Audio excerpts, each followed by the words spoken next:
Hello and welcome. I'm Leigh-Ann Gerrans and you're watching W News Extra, broadcasting live from the Al Arabiya headquarters. These are our top stories. Gaza's health ministry says 27 Palestinians are killed by Israeli fire whilst waiting for aid.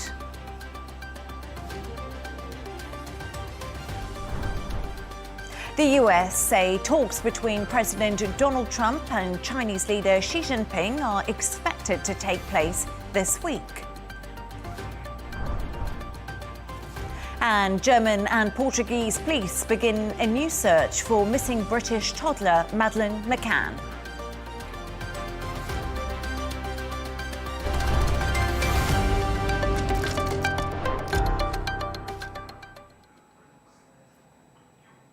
Now to our top story, and according to the Gaza Health Ministry, at least 27 people have been killed and 90 others injured by Israeli fire whilst waiting for aid in Rafah. It's the third day in a row that Palestinians have died after Israeli military fired shots at crowds during aid collection. Israeli forces have confirmed the incident took place a kilometre away from the US-backed Gaza Humanitarian Foundation aid site. To discuss this and all of today's stories, I'm joined by Dr. Elie Hindy, Professor of International Relations at the American University in the Emirates, and Dubai 92 presenter Jono Hayes. Thank you so much for both joining me this evening. Jono, let's just start with you. So as each week passes by, we seem no closer really to civilians in Gaza who are desperately trying to get aid and also safety. Well, we are seeing this increase, and as you said, even more tragic reports from Gaza yet again today. Ongoing discussions about ceasefires and aid mechanisms seem to be somewhat remaining unheard, and also the extremely vulnerable are who's suffering most here. This recent killing that we're hearing of today, 27 victims who were waiting for aid, is a very grim reminder of just how fragile, how dangerous this situation really is. We're hearing more about this because it's in the south of the country. A lot of the issues that we've heard so far have been in the north, but to hit for the south of the country where aid is needed most. This is where we've seen a heavy level of displacement. We've also seen a high concentration of people who are in desperate need of the aid, is why we're hearing more about this specific. Civilians are the ones who are suffering yet again when it comes to the ongoing crisis.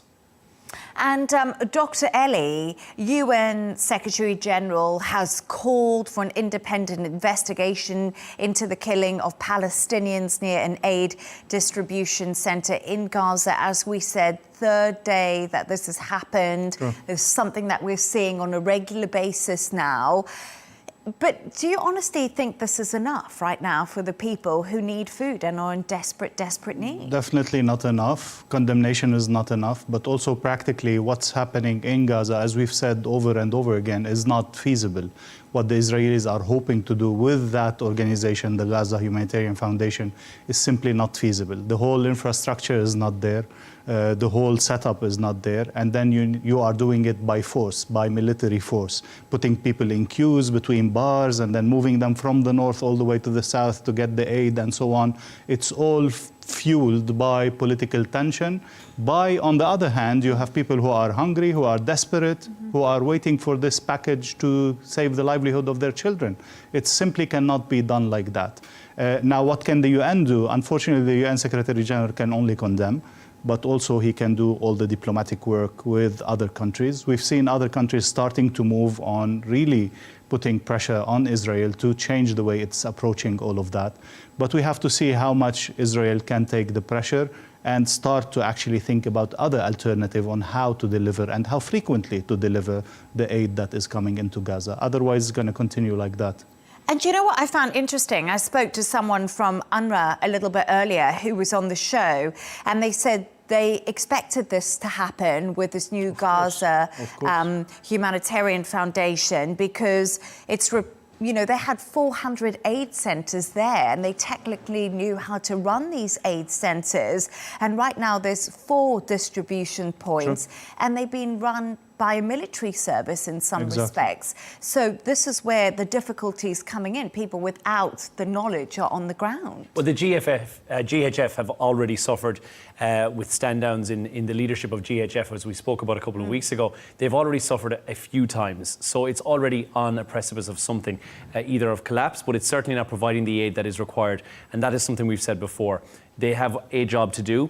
It's almost impossible for them to do this job. And I think that is where the issue, and as we said, it's once again civilians who are really going to pay the price for this. The difference, I guess, with today's one is that the IDF have now said that they are responsible here and that they have actually launched this about less than a kilometre away from where the aid site is, which is a marked difference from what we've seen previously. We've not seen them previously say, well, listen, yes, actually we're responsible for this. The reasoning behind it, they said there were several people who'd strayed away from the crowd who were there to seek aid and that they were seen as a threat at the time. Now, Hamas have said there's no clear evidence of them interfering in aid whatsoever. So there is once again a back and forth of who he said, she said in this situation. And again, on the UNRWA issue, of course, Israel has always claimed that members of the UNRWA are close to Hamas and maybe have been cooperating with Hamas. But what about all the other organizations that were active there, that were bombed, that were killed, clearly marked cars of the World Kitchen, of so many other incidences, the Red Cross, that were actually bombed and they were forced out of that. So how can you replace all that infrastructure with one organization that is new, that does not know the terrain, that does not have the trust of the people, again? So I think this is a big dilemma that Israel has put itself in. We need to find a way out, otherwise the people are dying on a daily basis with huge numbers. And the GHF have the right idea, but like True, you said, they of don't have course. the resources that are in place, and that's the unfortunate thing. The idea is there, the funding, as we know, as it is US-backed, is there, but the know-how and the logistics of it are just impossible. I think they're faced with an impossible task. So the idea is wonderful, but the putting it into practicality is virtually impossible. But yes, the idea is a good idea, and that's something that, we must take into consideration. But I think international aid workers traditionally go to the people who are starving. The argument from the aid agencies now in Gaza is people are having to walk absolute kilometres to get to an aid distribution site. It's an active war zone. Things might need to change at the moment. And I think this is what we're seeing and why we're seeing things escalate every day, because of the desperation at these aid distribution centers. I understand having distribution center and ask the people to come if it's not feasible to go to them. This could be understandable. But again, as Jono was saying, it is 4 centers in the south. It's forcing people to come from all over to the south. And this has a political connotation. This is politically planned. This is not simply how it happened. So there's also manipulation. Again, as I said, it's fueled with politics, it's fueled with mistrust. And again, even if the idea is good, if you don't have a systemic, continuous flow of humanitarian aid, the people cannot trust the process, even if they trust the organization that is there. Well, earlier I actually spoke to Adnan Abu Hasna, who's a media spokesperson for UNRWA, about what the answer is for the people in Gaza right now. Here's what he had to say to me. People in Gaza, they are looking for justice. They are now talking about the double standards of how the international community approach, how they approach what's going on in Ukraine, as an example, or on other, many countries where people, we are talking now about, 10% of Gaza population had been killed, injured, or disappeared, or under the rubble, and many thousands also had been, they actually died because of, they were sick, because they suffer from cancer, kidneys failure, and so many things.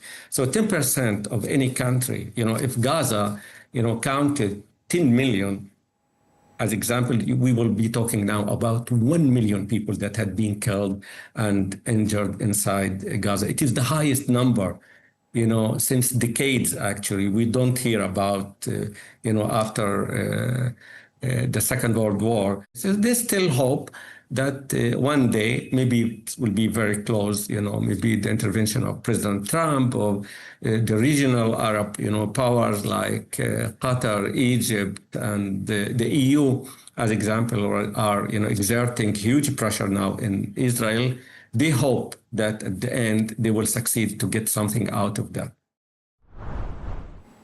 So, Jono, we speak about the aid situation, like you and Dr. Elie and I've been discussing, but, you know, there still needs to be a ceasefire plan. There needs to be a coming together of a deal between Hamas and Israel. Where are we right now in these discussions? Last week, Hamas responded back to the US ceasefire agreement, saying that it was prepared to release, and they said, 10 living Israeli hostages, 18 dead hostages in exchange for a number of Palestinian prisoners. Now, Hamas also requested some amendments through to the plan. The group said that they are looking for a permanent truce. That is a complete Israeli withdrawal from Gaza, which, of course, we've spoken about this in the past, is not going to be. They also want continuous flow of humanitarian aid. None of these are a deal that's on the table currently. Steve Witkoff has said that he received a response from Hamas for the United States proposal, but said that it's totally unacceptable. He said, in fact, it works backwards and not forwards in terms of a peace deal, and Hamas needs to accept the framework proposal that they've put forward. Otherwise, there is going to be no proximity for talks. So it is always that 2 steps forward and then one step forward, 2 steps back, which is exactly what this has come to once again. So Hamas have said, yes, we've responded, but they've responded with terms which are unrealistic at this current point. But Dr. Elie, Hamas would argue that the deal that they were sent by Steve Witkoff was unrealistic and they couldn't accept that. That's true. I think the two positions are still very far apart. And the position that came in, or the paper that came in from the American part, was much, much closer to the Israeli side rather than to Hamas side. But then again, Hamas is asking for some things that are related to the long-term solution, but also refusing to give in on their exodus from Gaza and their turning in of the power to the Palestinian Authority or to any civilian authority. So both sides are stuck on key issues that they think they cannot compromise on, and this is keeping the talks very far apart, and we're not being able to reach. The hope of Witkoff was to, okay, if we cannot get the final agreement on where we're heading, at least let's get the 60 days ceasefire and some exchange of hostages. But again, in the mind of Hamas, every hostage they give out is a losing card from their hand, and it weakens their negotiation strategy for the longer-term solution. So this is where we're stuck, unfortunately. And again, as we were saying, something needs to happen. The talks are still far ahead. I can't see any solution anytime soon. And do you think anything will sort of see a breakthrough at this conference that's coming up, I think, in New York shortly in the next few weeks? I don't think, unfortunately, it's going to be a breakthrough in the talks for the ceasefire. I think it is a very important benchmark where the international community is going to come under the invitation of Saudi Arabia and France to say we still believe in the two-state solution. This still needs to be on the table, and this still needs to be the basis for any ending talks or final talks in Gaza in that sense. Because the way Israel is going, we cannot see any viability for a Palestinian state anywhere, because also things are happening in the West Bank continuously as we are following. So the question is, what can the international community say about the two-state solution, and how far can they be putting it back on the table, and how far can they pressure Israel to start actually discussing the possibility of creating a Palestinian state within, of course, the norms and conditions of every state's safety and security. Absolutely. So we await that conference, and also what more we'll hear about these investigations the UN has called for into the aid distribution sites. Thank you for your thoughts on that. Stay right there, and we'll be back with you in a short time.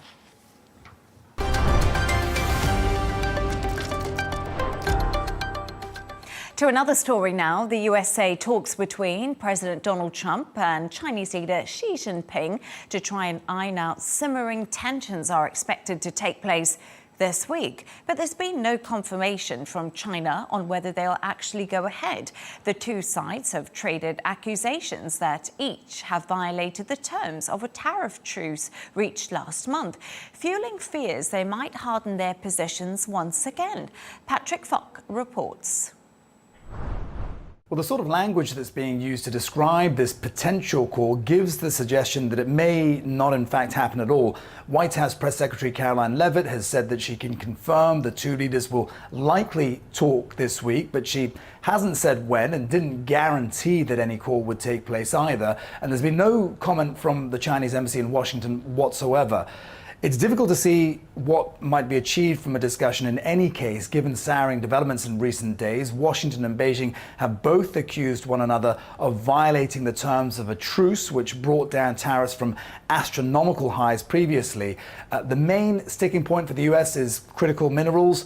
Trump administration officials have been complaining that Beijing hasn't sped up exports needed for cutting-edge electronics. Beijing, meanwhile, has hit out at Washington for restrictions on engine parts and access to chip design software, as well as limits on chips sold to Huawei technologies. The crackdown on student visas, though, has really taken the friction to another level, though, arguably. There's been a lot of resentment over that, in particular in China. Now, some interesting thoughts on this from former acting White House Chief of Staff Mick Mulvaney. Speaking at a forum here in Singapore today, he said there is a fundamental disconnect in negotiation style of the two leaders, and that President Trump wants to talk at the very highest levels, whereas President Xi prefers to use key advisors to iron out issues before any direct engagement takes place. Mulvaney says any deal could hinge on the two overcoming these negotiating styles. He says he does not see them being able to pull off a deal the old-fashioned way, as he put it. So that could mean a whole lot of market uncertainty in the coming days and potentially a breakdown in the 90-day truce that had been put in place. So, Jono, is this likely to de-escalate tensions between the US and China? This trade war escalation is something we've seen for a few years now, let's be honest. I think expectations should be a bit tempered with this one. Just hold back, because a call alone is not going to solve the trade issues that are at the heart of this. Obviously, it's going to clarify some positions. It's going to prevent a further escalation, one would hope. But is it going to de-escalate? It is the first direct conversation between Trump and Xi since the latest round of the tariff disagreements. Well, actually, since the inauguration, they haven't spoken to each other since Trump's inauguration, which I hadn't actually realised. So this will be the first chat that they've had a chance to iron out some of the... Obviously, we've had negotiations that have gone on a different level, whereby the agreement was made from the US's point of view to bring it down from 145% to a far more reasonable 30%, and vice versa, China from 125% down to 10%. So we have had that reasonable 90-day still the holding off of the tariffs becoming into real effect. So this is the first time we'll have a chat about this directly between both leaders, if it does go ahead, since then. So the timing of this is pretty important. Both sides will want to stabilise and make sure that the markets are holding strong and holding steady, and businesses will likely react knee-jerk in the next day or so when that actual conversation takes place. How they will go is anyone's guess. The last time when we had this agreement whereby they said, right, let's reduce the tariffs again, the Dow jumped by 2% on that day, but who knows how things will pan out. But what was interesting is they obviously met in Geneva, the lower level delegation. They had this agreement when it came to the tariffs and to have a pause on it. But what happened is then Donald Trump accused China of not sticking to the agreement when it came to that. And then China retaliated and accused the US of not sticking to those agreements. So we've seen a sort of rhetoric building up. And then obviously we know that there's a lot happening when it comes to Chinese student visas and also the threat militarily of China.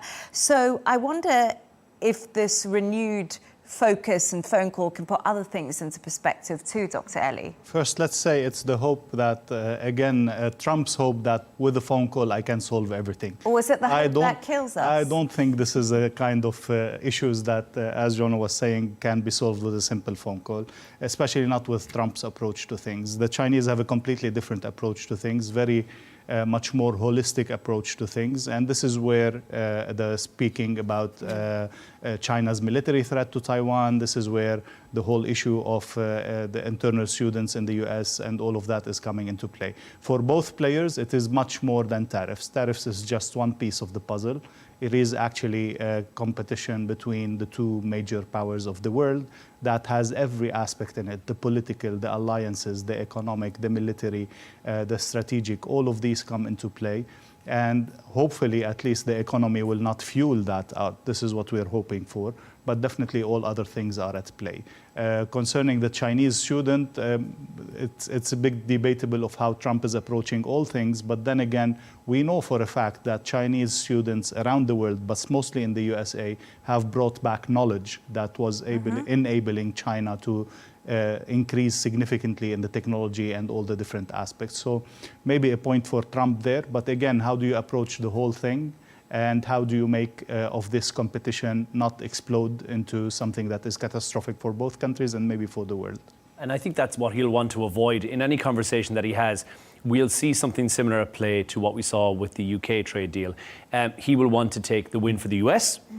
He will want to take the win for the Trump administration and give somewhat of a win to Xi's government as well, and say, okay, well, let's see what the win is for you guys out of this as well.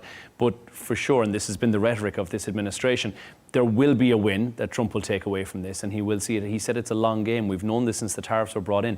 The long game that he's currently playing, we are only at the very, very tip of the iceberg, that some of the large superpowers like the UK and like China are now coming to the table to have conversations. There are many, many more countries that will follow suit in this. He will find the win. I don't know what that's going to be just yet, but he will find one from this. But what's interesting, actually, is the White House says Trump is likely to speak with China's Xi Jinping this week. We still don't know the exact day that might happen. And China has not confirmed. China's yet to confirm.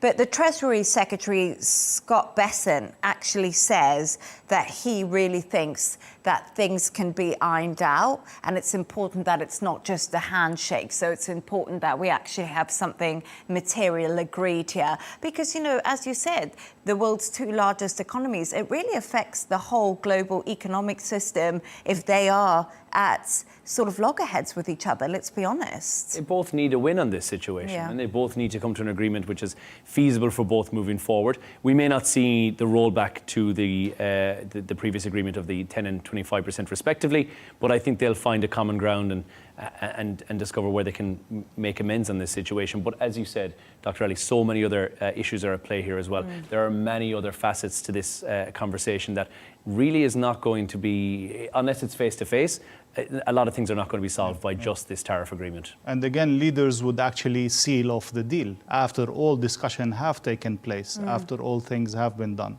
Trump does things differently. And the Chinese are insisting, as you were saying, that things should be ironed out, should be discussed, and maybe a final call between the two leaders to finish it off or to seal it, or maybe finalize minor things like what happened between the UK and the US. But the whole discussion cannot possibly happen between the two leaders. And that's we understand the delays in the Chinese position until all these things are sorted out, and then they would announce maybe a call between the two presidents. But markets actually haven't massively been reacting like they have done in the past. Maybe it's something that they sort of baking into the whole zeitgeist when it comes to, look, investors are baking in these things. But the dollar's fallen, markets actually higher today. But China's manufacturing figures actually suffered their worst slumps since May 2022. So, you know, China economically, you know, what position is it in to bargain right now? So there's a whole lot going on. But that was a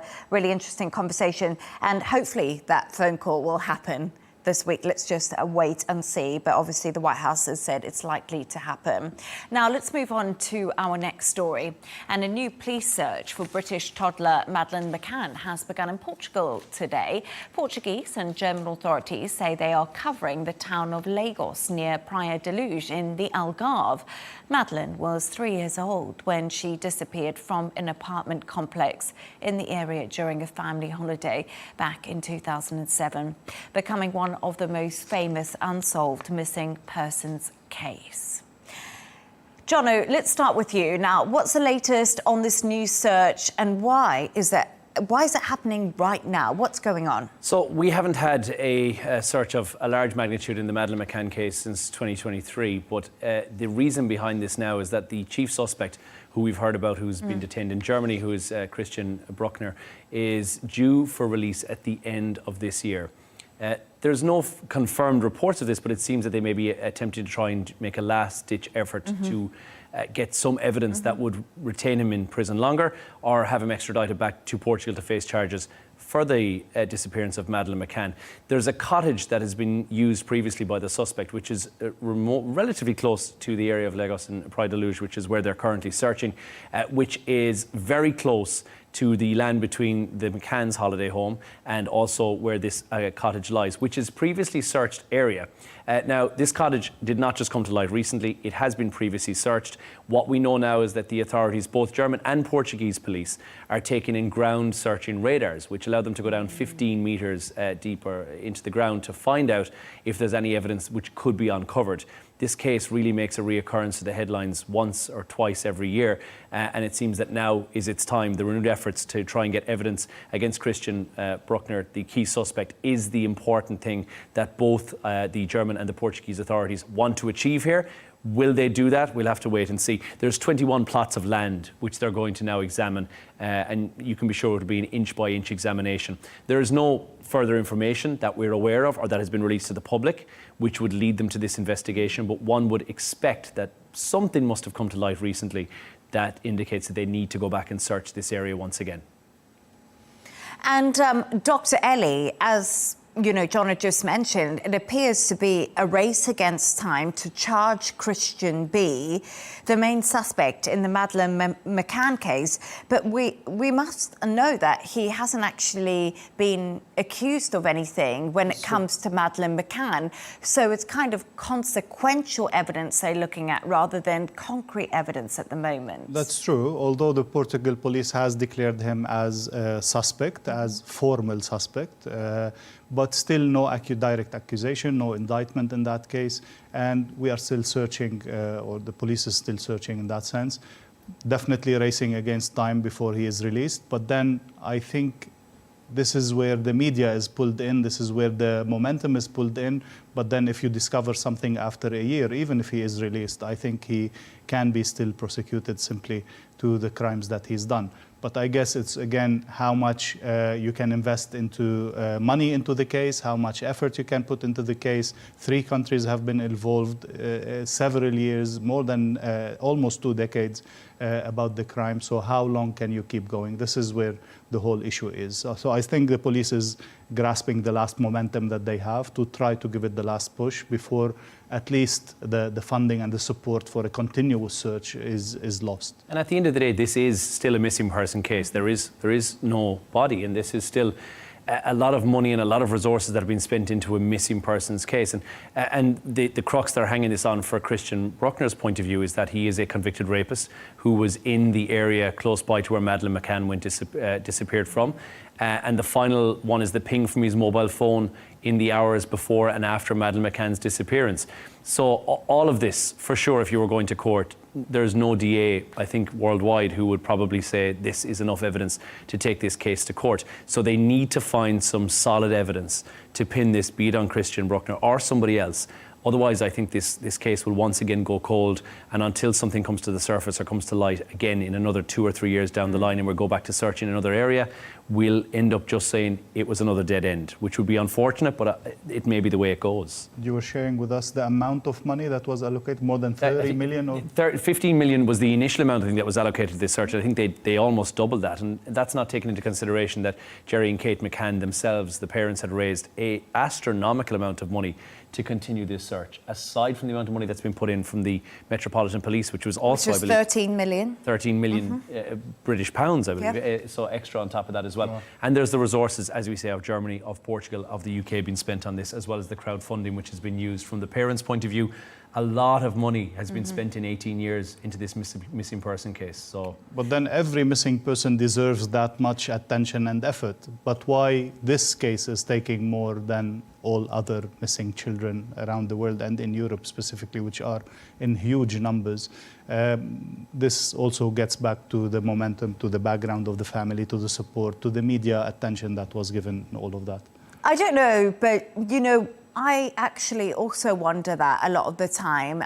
It's been a long time since Madeleine's been missing. It's been nearly 2 decades. But at the time, you know, the case just touched so many people's hearts. It could have been any parents on holiday with their children. And I think it was something that people felt could have happened to anyone at that time. And that's why it probably gained so much momentum. And I think that was the feeling. And once again, just an unsolved mystery. A 3-year-old girl goes missing.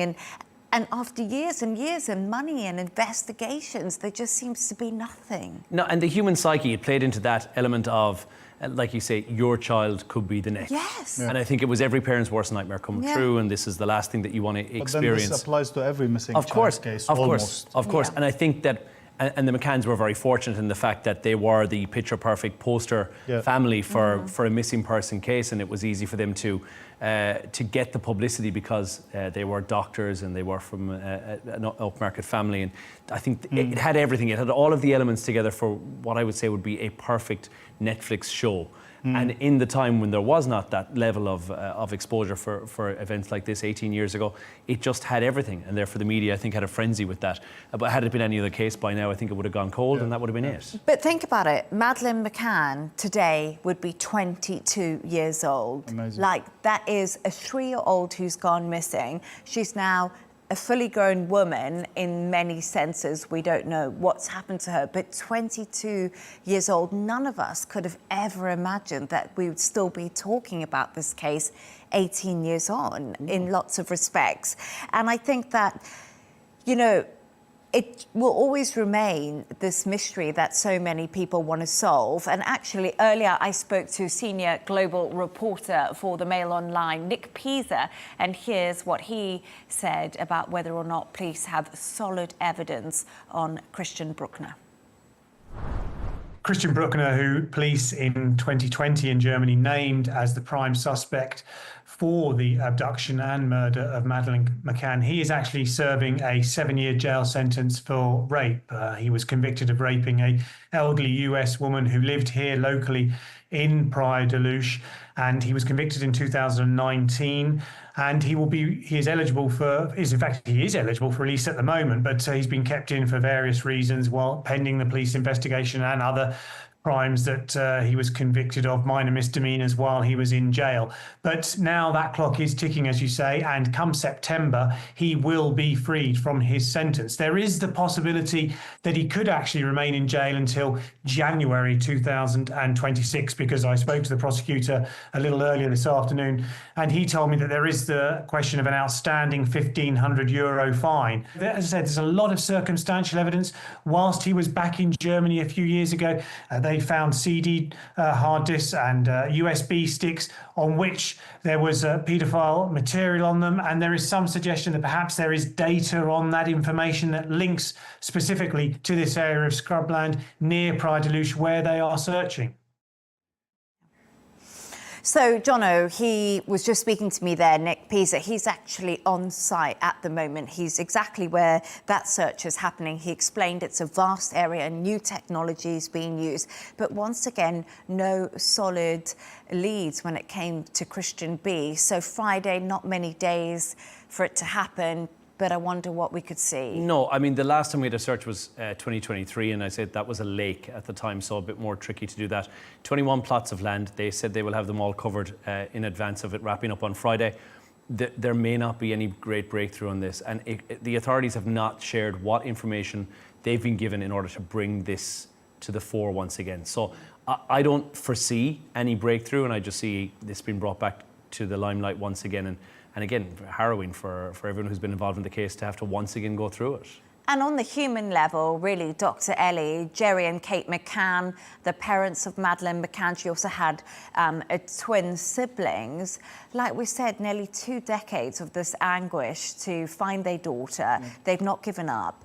I mean, I wonder how they must be feeling. Definitely, again, coming from Lebanon, we know the pain of the disappeared and not knowing what happened to your loved ones. And maybe, according to all studies, the pain and the anguish that the parents go through is even more horrific than actually losing a child, because you simply don't know what happened. You don't know how to grieve. You don't know when to grieve. You don't know. You keep hoping continuously. And we've seen cases in the US and other places where people were found after 20 years, after 25 years. I don't know if that's a better hope to hold on to, but definitely the family needs closure. Otherwise, it's a continuous open wound, and it's a horrific pain that the whole family goes through. Definitely, and I do hope, you know, there is some sort of closure for the parents, and a breakthrough might actually really help all of those involved. So thank you so much for your thoughts there on the Madeleine McCann disappearance. But we're actually going to move to the part of the show where Dr. Elie and Jono, you've come up with a couple of quirky stories of the day. And Jono, this is a little bit of a gear shift, but really, I don't know how to talk about the story. It's a real life nightmare, I would say. This is horrific. An 88-year-old woman was nearly buried alive when she woke up in a coffin. The elderly lady appeared unresponsive, and she was found in her home by her partner in Pilsen in Czech Republic. Fearing the worst, they called emergency services, who came to the house, and they declared that the woman had unfortunately passed away. When she was in the hospital, she was being laid out by the funeral workers in the morgue, and she suddenly opened her eyes when they placed her in the coffin. She has since been taken to a different hospital, I hope, but she's been taken to the hospital where she's reportedly doing well, or as well as could be expected for someone who has died and come back from death. The police said that it's actually the coroner's fault here. So this is the coroner who's gone to investigate, who's gone to call time of death, and who must have missed something like a pulse, and therefore sent her off saying that she'd already met her demise, when it was nothing could be further from the truth. I think it might be my worst nightmare. I think that's my worst nightmare. It doesn't make me feel very well, this situation, does it? I don't know, Dr. Elie, what about you? No, definitely, it's terrible. But I would think that with new technologies, with new medicine, with all this stuff, you can't do such mistakes. We've heard about them like in the past. Yes. But then, again, emergency services came and they checked and they said, she's dead, which is very weird to think about what kind of techniques are they using. A stethoscope. I mean, a basic stethoscope would have gotten you out of a situation like this. But it's not, as you say, it's not been unknown to happen, and in the past it has happened quite a lot, where lead consumption, lead poisoning. Can you tell us about this dead ringer, where dead ringer comes from? I found this fascinating. Whereby you will meet somebody on the street and you'll say they look a lot like, so you'll say, oh, he looks like Dr. Elie, he's a dead ringer for Dr. Elie. It's a phrase in English. The phrase actually originates from when people had consumed a lot of their beverages from lead tankards, or small lead cups. And lead poisoning was quite prevalent. And this would have been in the 1700s, or even the 1700s.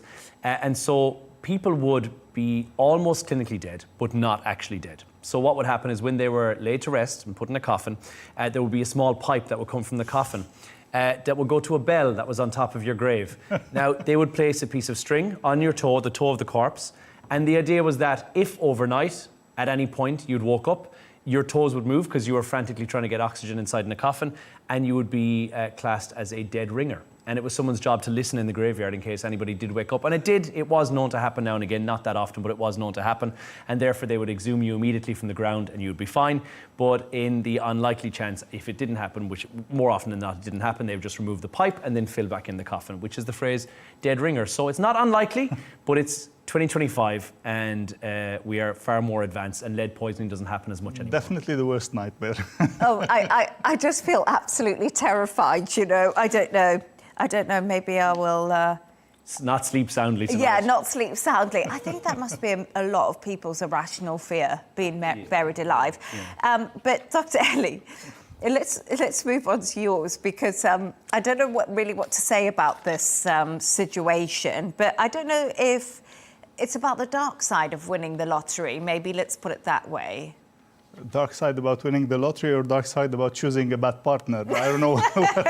Well, the story is about a guy in Canada that won the first prize in the lottery, and it was up to $3.6 million. And then it seems something happened as they were going to check in the prize. His ID was not suitable or was not renewed or something like that. And then the girlfriend, who's been a year-long girlfriend with him, they agreed that she should check in her account the prize. The surprise was that the next morning she was not even there. She ghosted him. She did not reply to his calls or to his contacts. And eventually it seems they're going to court. She's saying, I did nothing wrong. He's claiming wrong claims. And we'll see what's going to happen in court. But eventually it was a huge case of mistrust. A girlfriend that you've been with for a year, you trusted her with $3.6 million. I don't know who would do that, but again, she was not up to that trust, and she simply took the money, as it seems. We'll see what will happen in the court. I feel like there's more going on to the story, because his ID didn't match up. She ghosted him and ran with the money. Well, a year is not a long time. No, that's true. You don't know someone well enough after a year to say, here's 3.6 million. I get the whole idea that maybe his ID or may have been out of date. So he said, you know what, you take it, and then I'll just get the cash off you tomorrow. But if it's not the cash, it's 3.6 million. She may have already been thinking, I'm going to call it quits here. And 3.6 million is certainly a deal softener if you think, well, I'm going to walk out of this anyway. Yeah. And she's walking away with the cash. I think well done to her. Obviously, it's a terrible thing, and it's a moral dilemma. But I do think she's done this very smart. But you know, we see something like this happen a lot when people win the lottery and come into lots of money. You know, there's always these stories you read, or we won millions and then we got divorced, so we couldn't trust that person. Money and trust, and you know, I always think if you lend someone money, don't expect to get it back. It's one of those difficult things. And I wonder right now, have we just seen her true colours or his true colours? What's, you know? Definitely, but more money brings in more parasites and people who want to, you know, feed on that money, especially if it's a sudden money. There's also the fact that people who come to sudden money usually don't know how to handle or manage relationships, but also finances in that. So all this comes to play. But again, definitely the trust maybe between two partners is how far do you go that and how do you deal with it? This is, I think, was the crucial point of the story. I guess what price can you put on trust? Exactly. To me, 3.6 million sounds about the right price. Yeah. But I think if Obviously you're married, you're not married, Jono. if you're married, there's kids, I think it's a different conversation that you have. If there's anything involved, you've got a house together, then that's a different conversation. If this lady is just in a one-year relationship and she thought she saw an opportunity and she ran with it. Khalas for all the good reasons. Yeah. She saw. But who sung More Money, More Problems? Biggie Smalls. I knew I knew you were going to know that. The radio DJ here, all I could think about was More Money, More Problems. Biggie Smalls, that is a life lesson that we all need to learn. Thank you so much for those great stories. Jono's still laughing. And that's all we have time for today. Thanks to today's guests, Dr. Elie Al-Hindy, Professor of International Relations at the American University in the Emirates, and Dubai 92 presenter Jono Hayes. Don't forget to subscribe to our YouTube channel and also follow us on X. G&T with Tom Burgess-Watson is coming up next. Goodbye and thanks for joining us.